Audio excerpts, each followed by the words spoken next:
That is a good question because I do believe God definitely has a sense of humor when it comes to my life. There's nothing about my past that would have predicted that I'd be sitting here with the defender asking me a question about my life as a superintendent starting my 17th year. Because when I look back over it, literally I was,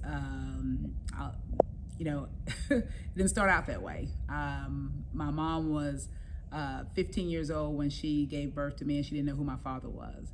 And after I was born, we lived in absolute crazy chaos. There was drug use, there was all kinds of different challenges that my mom experienced through no fault of her own. She was only 15 and trying to do the best she could. And so perhaps the thing that made the biggest difference for me was my experience at school. And so when I went to school, I had great teachers. Miss Lepley, kindergarten, Miss Freeman, first grade, Miss Propper, second grade, Miss Stone, third grade. I mean, I can remember every single teacher because they made the absolute difference. Things were chaotic at home, crazy at home. Again, things that you could never imagine. But at school, they just treated me like I was smart, and I never, heard that I was smart. At home, it was chaos. At school, there was order, and I got positive reinforcement for doing well on a spelling test or performing well on a skills math test or taking some type of standardized test, and it was determined I was smart and I was put in gifted and talented. And so as things were tragically, unfortunately terrible, when I was in 5th grade, I moved in with my grandparents, and that's what literally changed my life. My grandparents, my grandpa, he mowed lawns for a living, and my grandmother, she cleaned houses for a living. She was a housekeeper for one of our local white families. And again, my grandfather, he mowed lawns and basically went dumpster diving, collected cans to help make a living. And my grandmother had a 5th grade education, my grandpa had a 3rd grade education, and my grandpa said that he couldn't read or write. He actually signed his name with an X, and he said, "Tanya, if you can read, you can go anywhere." And so my grandparents taught me the value of hard work. And perhaps that is the one thing that nobody can take away is hard work. I'll never forget my senior year. I am number 8 in my class. Very excited about the fact that I'm graduating in the top 10, but not necessarily having a plan for college because I didn't have the resources. My grandparents had never navigated the college experience, and they didn't have access or how to get loans, and no one had ever done it. So they just were proud that I was going to graduate from high school.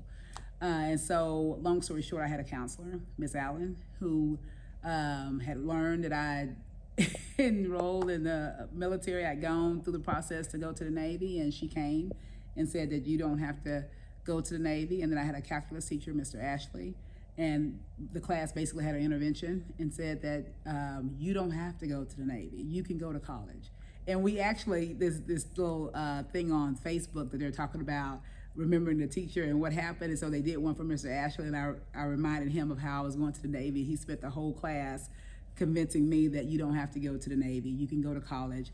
And so between Mr. Ashley and Miss Allen helped me to complete my FAFSA, which is why it's so important to me that every one of our kids completes their FAFSA. And I didn't know what FAFSA was.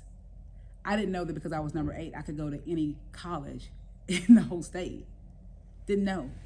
And so that's why it's also important that we have kids, our students have the information they need to make the choices they need to make.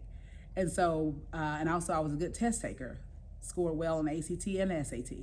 And so, long story short, it's all because of Miss Allen. We completed the FAFSA, completed scholarships. I got more scholarships than anybody. I got the Pell Grant, and then I got a job. I worked at a local prison as a correctional officer in Huntsville.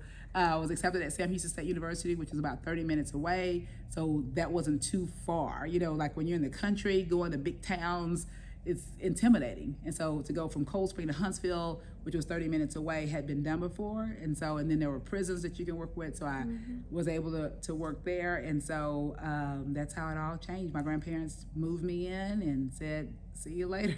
But I started teaching in 1999 as an 8th grade language arts teacher. I taught 8th grade language arts for 3 years. And then I was an assistant principal at a middle school, junior high for 2 years. And then I was a principal at an intermediate school, grades 3, 4, and 5 for 3 years. I was a principal of a middle school. All in Texas? All in Texas, all in Cold Springs. Started off there for 1 year, and then I became the superintendent in my hometown in 2008.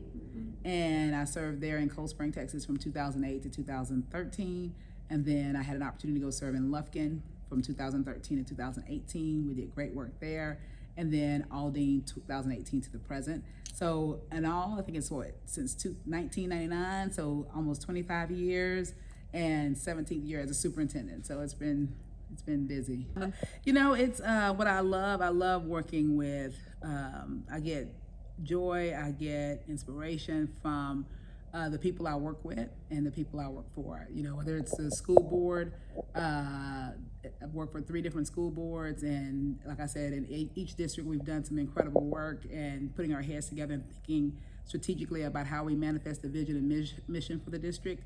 And then I've had the opportunity to work with and hire some incredible, whether it was assistant soups, chiefs, executive directors, just leaders in general, because I do believe that leadership matters. It shouldn't rest, and it can't rest solely on the superintendent. It has to rest with the people. The power is with the people. And so it's so important that you surround yourselves with great people who are committed to the work as you are, and that have integrity, and that have work ethic like my grandparents had, a hard work, showing up and being what the most vulnerable populations need, and that's somebody who's going to advocate for success.